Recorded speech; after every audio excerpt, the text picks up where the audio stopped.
Hi there. I I'm just amazed how people will continue on raging about the financial system and complaining about it and making that more or less a thing. Let's say making your emotion a thing to look at, your frustration. I used to know a woman that I found out after a while that she was a frustratrix. This is a term that I use, and I think there's male frustratrixes as well, but it would be a frustrator or something. And because the whole point of her life was that she couldn't initiate anything because she didn't dare to, but she hated it when somebody else would think of something, and so she would frustrate it, and that would be her power play. That would be her basically trip. And of course, that relationship ended with me trying. But the whole point is that there's people that basically live off your frustration, that live off your anger, that live off the fact that you're basically mesmerized by your own emotions. You can. Another psychological thing is that some people, when they are angry, they try to reason and they try to find examples.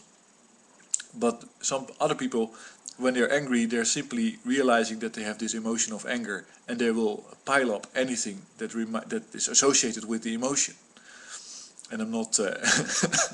This is of course a little bit the male-female differential in fighting, which makes it impossible for a man to argue with a woman, because the man will try to find the reasons, and the woman will try to find other examples which made her angry, and pile them up on top of you until you completely collapse under rivers of tears. I'm not sure. Anyway, but those are psychological dynamics, and they can be exploited.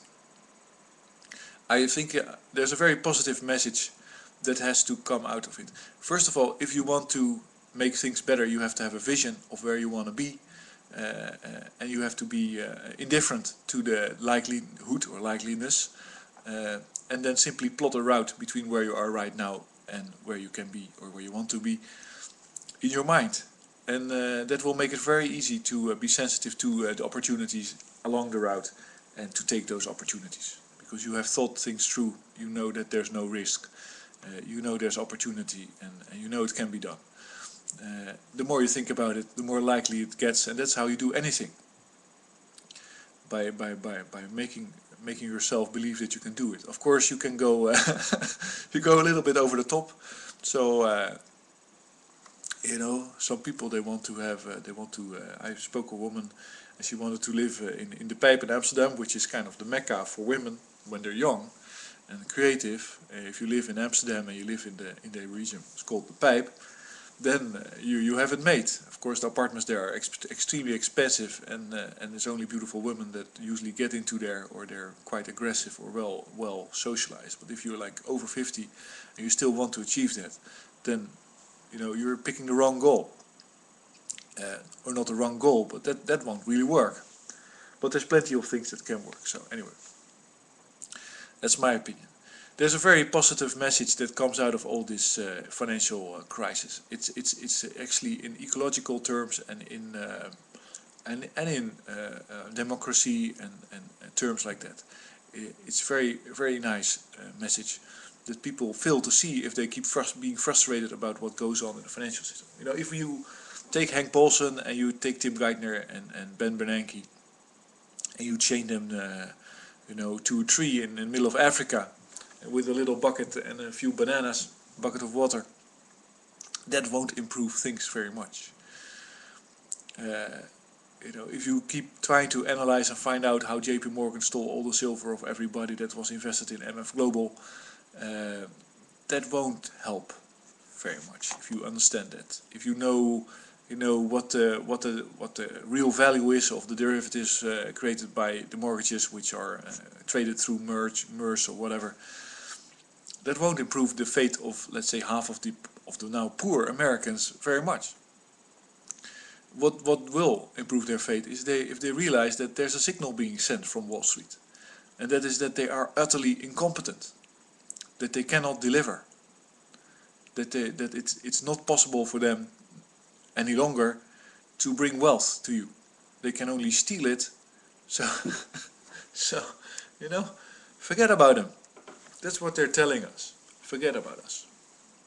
Forget about us, you know. And say, okay, so JP Morgan gets 50 trillion from the Federal Reserve. Forget about them. That's what they're telling us. It's a huge demonstration of incompetence, impotence, immorality, despicable behavior, of course. But you know, and that's, I think, a very good philosophical position, which I read in the books about Buddha and Jesus, is that don't be angry at your enemy, because you will become your enemy. And that's true. You get tied to whatever you're angry at. You get bound by it. Christmas spirit will basically dictates that you forgive, which is always a good thing. Which means that you release yourself, that you free yourself, and then, of course, the financial crisis is a huge opportunity to reconquer your own freedom. There's you know, if you have a big mortgage and a big car and a family to keep, and you are in this high paid job and all that stuff, you're completely tied up. You cannot really do anything about the situation. You have to fear for your job, and it's all very terrible. But if you're a bum in the street, you don't have anything, then, you know, the world's your oyster. Of course, those are the two extremes usually presented to you, but there's something in the middle, which is that somebody that starts off deciding that he's not going to be tied in by the financial system, that he's not going to be commercialize his life, that he's not going to socialize, you know, through the tune of whatever advertisements are out there. That he's not going to be angry or worried about the financial system, that he's simply going to withdraw, like Mr. Barnhart suggests. Immediately withdraw from that system. And then, and the funny thing is that the solution lies in that realization. That's the complete solution. Of course, then you have challenges, but lo and behold, once you start realizing that you have 2 arms and 2 feet and a brain, which is hugely, immensely more powerful than whatever anybody in the media can come up with. It's like a complete sedative, the media outlets and the rage that you're invited to partake in. Once your own ingenuity is unlocked and your own motivation is basically liberated from the frustration that is presented to you to enjoy, you know, like, I feel an emotion, I'm angry now. If you get over that, then, you know, it's really, there's no way to stop the change that needs to happen. It will be a bottom up, and it will not be, let's say the real change will not be a violent revolution, but will be, of course, an energy revolution, because you have to get your own energy sources.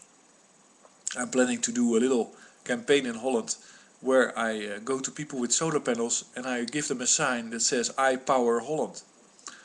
And if you have an energy installation in the US, then you power the US. You are the reason why there's wealth in the US. And that's, I think, that's a very positive thing, because that can completely be done. The only thing you need to do, and that's also very easy if you realize this, is to free yourself of the constraints that are imposed on you. So the super surveillance state, the financial constraints, all those stuff. You have to release yourself from that. And that might take bankruptcy, that might take some kind of weird thing, but the bigger the group, the easier that gets. Let's say the Occupy Wall Street people, they work, let's say one of the mistakes they made was you have a big castle with a front door that is like made with bolts and big, and it's really, and actually nobody's in the castle because they're all on Hawaii. And you can walk around the door, but no, what you do is you try to cross the moat or be on the bridge and try to get through the front door, to the front door of Wall Street. You have to go to the back door because there is no protection on the back door. This is exactly like I guess I should link to the clip of Aqaba of Lawrence of Arabia. I guess there's a deeper meaning in that. Maybe interesting. Of course, the movie Lawrence of Arabia is a very interesting one. Lawrence of Arabia was an English guy, and he basically decided to kick the Turks out of Egypt and Jordania, and which I don't know whether it existed then, but at a certain time he wants to kick the Turks out of Aqaba, and he realizes that the Turks are not expecting soldiers to come from the desert. They have their cannons directed towards the sea, and they cannot turn them around. So he tells his companions that he wants to go through the desert to Aqaba, and the guy says, "You're mad," and he says, "Yes, but you know, that's the way to achieve it. Aqaba is over there." I think that's a very good thing to look up. I'll link to it below this video. Realize that there's always weak points. Weak points in the financial system is that it's on the bottom of it where you are. There's very little people. There's no way to make it work, to bribe or pay for whatever is needed to keep it in working. The same goes for law enforcement. There's no way to make law enforcement work if everybody starts acting up. So that's why Occupy Wall Street and Occupy Vancouver and Occupy whatever else place is so useless as a movement, because it basically puts people in a place where they can achieve nothing, while where you can achieve something is locally, with your local people that are smart and can do stuff. You can organize and you can simply oppose to whatever measures are imposed on you. And you know, I predicted that, and I'll try to make a series of predictions because I'm not sure if I'm that good anymore, but I predicted a while back that there would be a backlash against cell towers, media, telecommunication. And I think that will actually happen. I think that if you are an area that is poor and you want to organize yourself and you find yourself completely oppressed and demotivated and exhausted, because it's very easy to direct or to attack any opposition or any organized initiative, because it's so visible, because it's so easy to spot through, and you know, if you find that your media is constantly lying to the people in your area, your television station is spewing out nonsense, making everybody angry and useless, then I can very easily imagine that people decide, okay, let's break down that cell tower, let's break down that transmission tower. You know, we don't have to synchronize to the same, let's say, moronic frequency of Rush Limbaugh or Fox News or CNN or any other person. Well, I saw the interview of Cenk Uygur. I can pronounce his name because it's not that difficult if you simply try, of the Young Turks with Peter Schiff, and I think it was a disgrace. He made a big mistake cutting off Peter Schiff, and I think, you know, that's a pity. So but for a while I know that the Young Turks are not really the allies of the people. For some reason, you know, every time Cenk Uygur talks about pornography and that it's good to have lap dance and all that stuff, I think it's a disgrace. I think it's disgusting. But he's funny, and he tries to do good, and he tries to politicize it and simplify it. But I think that's useless, because that once again creates an atmosphere of anger. And you have to, last thing I'll say is, I talked to somebody about banks and he was surprised that I was angry against banks, and said, well, of course I'm angry at what the banks are doing, but I completely understand why they're doing it, because, you know, it can still be a surprise to people that when somebody has a business, that he does everything to support his business. That's what banks do, that's what Cenk Uygur does. But that's maybe not what you need. You have to support your own business, of your own freedom and your own wealth. And I hope that works out in 2012. I completely believe it. And have a good Christmas.